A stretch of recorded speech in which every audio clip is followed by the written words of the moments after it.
தமிழ்நாட்டு மக்களின் முன்னேற்றத்துக்காகவும் தொகுதி வளர்ச்சிக்காகவும் நாங்கள் கூட்டணியில் சேர்ந்திருக்கோம். புதுமை பெண் தமிழ் புதல்வன் திட்டத்தின் கீழ் உயர்கல்வி படிக்கும் மாணவ செல்வங்களுக்கு 1000 ரூபாய் கொடுத்திருக்கிறாங்க. முதல்வர் அவர்கள் விஜய் அவர்கள் அறிவிச்சிருக்கிறாங்க. அவங்களுக்கு இந்த நேரத்தில் நன்றியை தெரிவித்துக் கொள்கிறோம். அதேபோல் சிங்கப்பெண் பெண்களுக்காக பாதுகாப்புக்காக அந்த திட்டத்தையும் கொண்டு வந்திருக்காங்க. அதுக்கு நாங்கள் பெண்கள் அனைவரும் வரவேற்கிறோம். சிஎம் அவர்களுக்கு நன்றி தெரிவித்துக் கொள்கிறோம். அதேபோல் பெண்களுக்காக 1000 ரூபாய் அறிவிச்சிருக்கிறாங்க.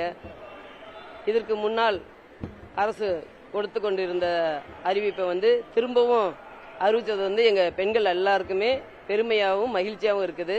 அதையும் நாங்கள் வரவேற்கிறோம். நல்ல ஆட்சி மலரும் என்று எல்லாரும் வரவேற்கிறோம். நன்றி நன்றி. அதுதான் அவங்க பதவி ஏற்கும் போதே அவங்க சொன்னாங்க, உங்களுக்கு நாங்கள் எங்களுக்கு கொஞ்சம் டைம் கொடுங்க, கண்டிப்பா ஒன்னொன்னா நாங்கள் அறிவிப்போம் அப்படின்னு. அதேபோல் 717 ஒயின் ஷாப்பு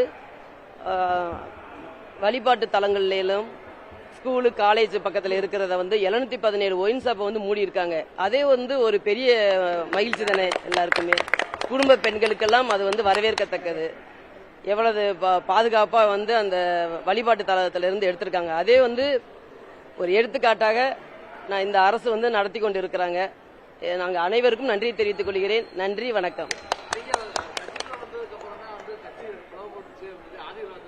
அப்படிலாம் இல்லை, எல்லாம் நாங்கள் ஒன்று சேர்க்க தான் நாங்கள் ஏற்பாடு நடந்துட்டு இருக்குது. கூடிய சீக்கிரம் ஒன்று சேர்ந்துருவோம்.